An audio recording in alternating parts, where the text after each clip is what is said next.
आता मनोज जरांगेंसंदर्भातली महत्त्वाची बातमी समोर येते। मराठा आंदोलक मनोज जरांगे यांची मराठा आरक्षण जनजागृती शांतता रॅली ही आज परभणीमध्ये दाखल होणार आहे। तर शहरातल्या नूतन विद्यालय मैदान ते छत्रपती शिवाजी महाराज पुतळ्यापर्यंत ही रॅली निघणार आहे आणि याच परिसरात जरांगेंची सभा सुद्धा होणार आहे। आपण पाहतोय काल हिंगोलीमध्ये मराठा समाजाची ही रॅली झाली। या ठिकाणी जरांगेंनी तीव्र शब्दामध्ये सरकारला इशारा दिला आणि आज परभणीमध्ये ही शांतता रॅली होणार आहे। दरम्यान याचाच आढावा घेतलाय आमचे प्रतिनिधी राजेश काटकर यांनी।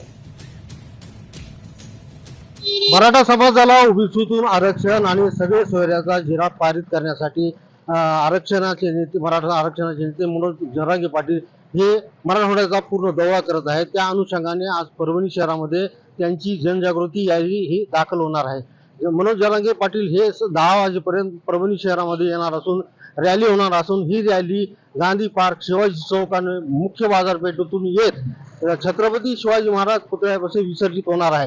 त्यानंतर मनोज जरांगे पाटील हे रॅलीला संबोधित करणार आहेत। या रॅलीमध्ये मनोज जरांगे पाटील हे मराठा समाजाला काय कानमंत्र देतात आणि कोणत्या राजकीय नेत्यावर टीका करतात हे पाहणं महत्त्वाचं ठरणार आहे।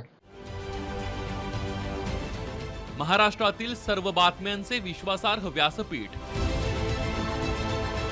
सकाळच्या सर्व सोशल मीडिया प्लॅटफॉर्मला लाईक, फॉलो आणि सबस्क्राईब करा।